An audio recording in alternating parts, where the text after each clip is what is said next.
Oh, here we go.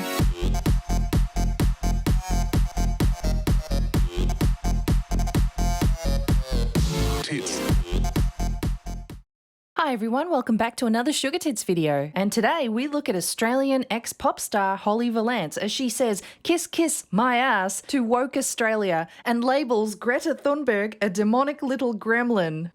Demonic little gremlin high priestess of climatism as the goddess in classrooms, Greta. Greta Thunberg, okay. Oh, that's awesome. I knew I liked her. Whoa, tits. Can we rewind here a little bit? Who the hell is Holly Valance? Fair enough. Now, many of my viewers may not have ever heard of Holly Valance. She was very popular in Australia and the UK, so maybe you guys might know who I'm talking about. But basically, she grew up in Australia, went to school with my sister actually, and moved on to become a star playing Flick in the hit TV show Neighbours. And I am never coming home as long as she is here. Yeah, so Neighbours is basically like an iconic TV show that represents Australian culture. It's very popular over here. It's been running for fucking ages. It doesn't run anymore, I believe. But it's also very popular among the UK crowd. And after her running success in Neighbours, she then moved on to become a pop star. I don't think she had too many hits, but her main one was called Kiss Kiss. Don't play the games that you play. You know that I won't run away. It's the man I'm gonna give you my. This is what you get, it's the way I am. There you go. Basically, she was stunning. I know Bering loved her. She contributed to a lot of males in the 90s busting their nut. Sorry to say, she was a nut buster.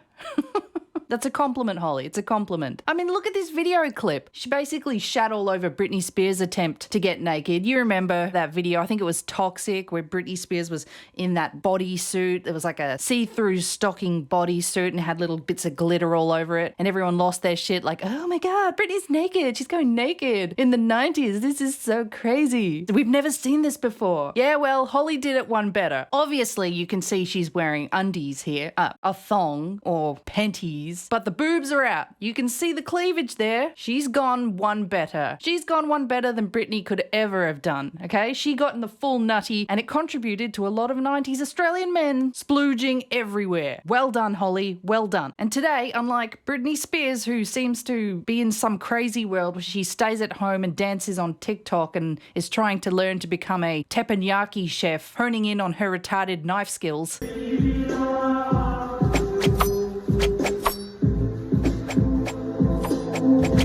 Holly bagged herself a billionaire named Nick Candy and has become the iconic conservative wife. And she seems very smart and very well-rounded. Holly keeps herself busy these days by triggering the left wokies. And I'm here for it. Go Holly. She may be one of the few celebrity types who's actually willing to proudly and bravely share her more right-leaning views. I would say that everyone starts off as a lefty and then wakes up at some point after you start either making money, working, trying to run a business, trying to buy a home, and then realise what crap ideas they all are, and then you go to the right. She will say what she thinks, and the woke left cannot silence her with guilt or shame tactics. She really is telling them to kiss her ass. And that's where my little attempt at a joke came in about her triggering the woke lefties in her recent interview, where she's basically slammed Australia for being too woke now and talked about other political issues like what we're allowing to be taught to our kids in school, such as sexuality, gender ideology and gender identities and shit like that. And boy, does she not like Greta Thunberg. It's awesome. War is always bad, specifically for the planet.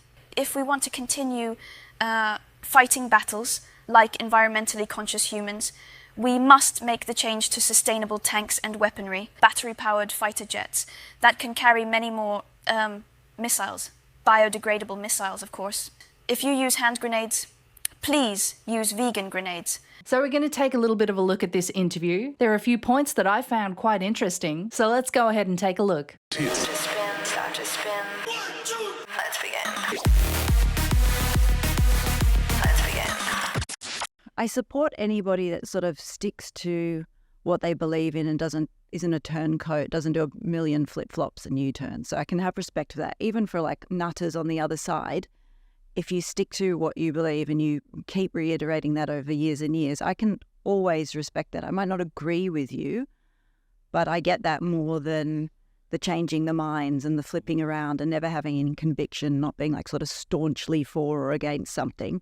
That's confusing to people, and I think people are sick of that. So here Holly's been asked about her political preferences and who she'll be supporting in the upcoming election, and her response really resonated with me. It got me thinking not so much about politicians that you choose, but the voices and the people that you listen to on YouTube. And being quite an OG YouTuber myself, I have seen so many old YouTubers flip the script, completely change their points of views and the ideas that they so staunchly argued for back in the day. And it's quite amazing to see that so many of them did this. And I'm not going to name names. Those of you who've been around long enough in this YouTube sphere know who the hell I'm talking about. But if you want to list them down in the comments, go right ahead. It seems to me that a lot of the ones I can think about were male YouTubers who met women who completely cucked them into a different ideology. Or it was either quite popular male or female YouTubers at the time who realized around about the time of Adgate, where YouTube were really cracking down and censoring any negative speech, who realized that if they wanted to keep making money, if they wanted to keep being successful on YouTube, they had to, as they call it, embrace inclusivity into their channel and become more of a fence sitter, you know what I mean? And yes, while I acknowledge that it is completely okay and healthy to reevaluate your beliefs and what you stand for, it puts me in this position where when I'm listening to them now, these days, I kind of don't believe what's coming out of your fucking mouth. Why should I take anything you have to say seriously when I heard you a good 8 years ago so passionately argue the absolute opposite? Makes you a little bit shady in my book, makes you a little bit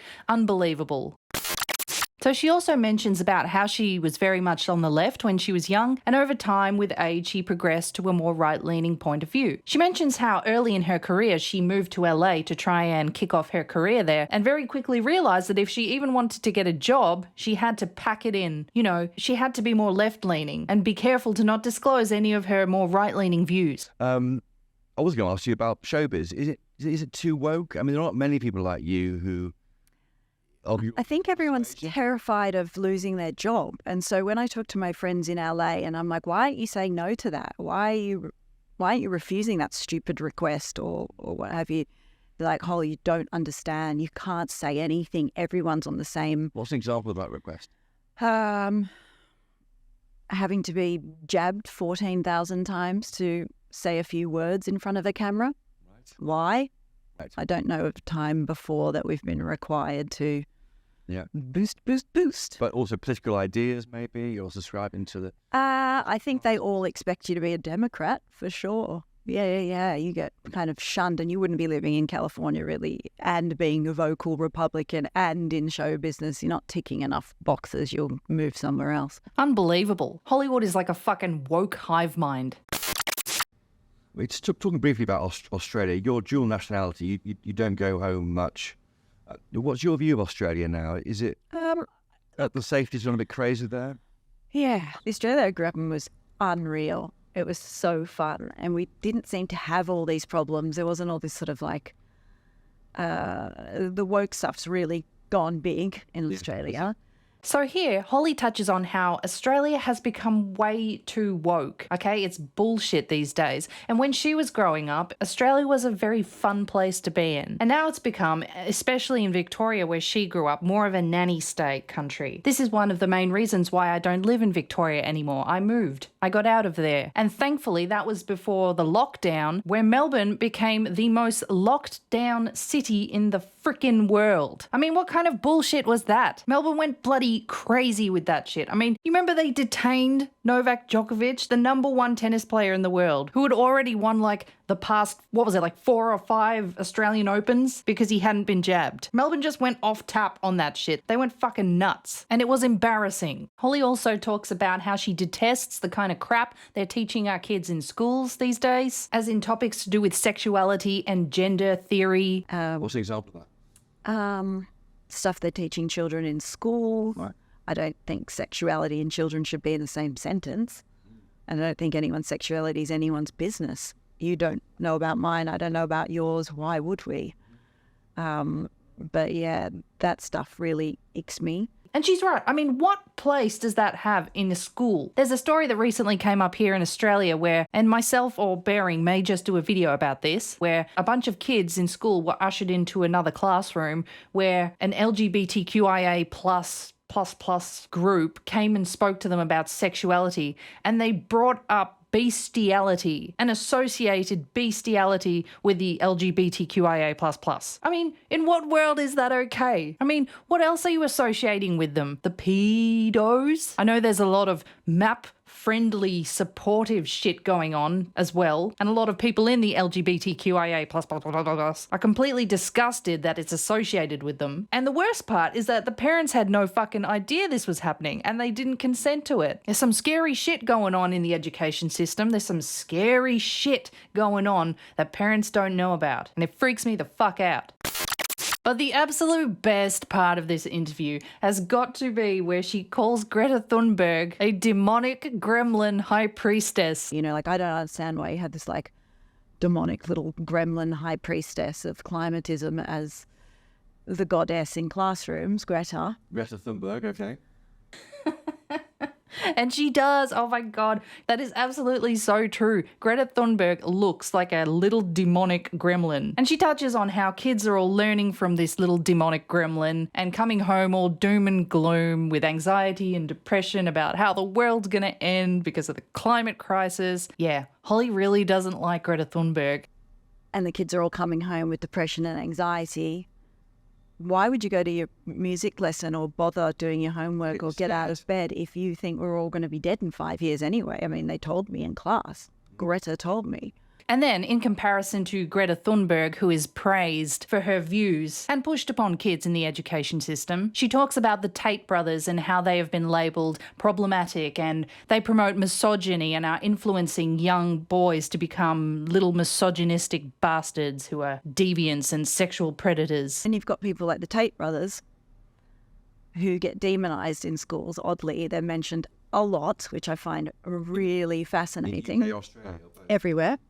And in America, actually, as being these terrible people for telling guys to get up, go to the gym, eat well, work hard, look after your family, look after your lady. It's a traditional kind of thing. And to be fair, I really don't know much about the Tate brothers. I've heard the odd bits here and there. Apparently a lot of what they do say can come across as a bit dicky. But to be fair, I don't watch the content, so I really don't know. I probably should start watching the content, given that it's claimed that they have such a strong influence over young boys and are apparently breeding the next generation of little misogynistic twat waffles. But what she says is that in comparison to Greta Thunberg, who is praised, the Tate brothers are labelled problematic, where, as she claims, all they're doing is trying to convince young men to be more masculine, to take care of women, to get jobs, to get up, have some confidence, have some pride in themselves. And it's quite funny that that message is being shat upon while we're uplifting Greta Thunberg's crazy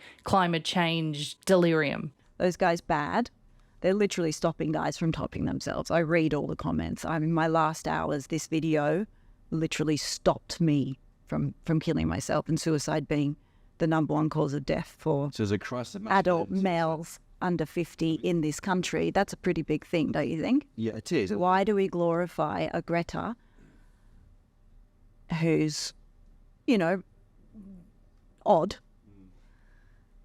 and giving children no hope? And finally, the last thing that has absolutely triggered the lefties who've watched this, they hate how Holly has said men, boys, don't have to put on dresses these days to be interesting. You think boys need better role models? Is that your point? I think boys proud should to be stop boys. being told not to be boys. I love men. Men are my friends. A lot of my best friends are male, and I don't think they all need to put on a dress these days to be interesting. But of course, she is alluding to the trend of pushing gender confusion onto a young generation these days. As I mentioned in my last video, if you were a tomboy growing up back in the day, it's very likely that today someone will tell you that you're actually gender confused and that you might be the opposite sex. So in that regard, as to what she's saying, I completely agree. That's fucking crazy. And we need to be a little bit more careful about how much we're pushing this gender bending ideology, especially onto kids. So there we have it. Based Holly Holly, absolutely triggering the woke lefties and pissing them off with her against the grain conservative points of views. Trump, and also he has said some pretty dreadful remarks about women. Did that put you off, or did you raise it with him? Harden up. People say nasty things all day. I've had disgusting things said to me. Absolutely disgusting things that would floor you if I said them out loud on this microphone right now, where you have to call police. Did I cry? No. Thanks for watching. Remember to check me out on Rumble, BitChute, Odyssey, or Twitter, X. And I'll catch you in the next one. Tits out, everyone. Tits.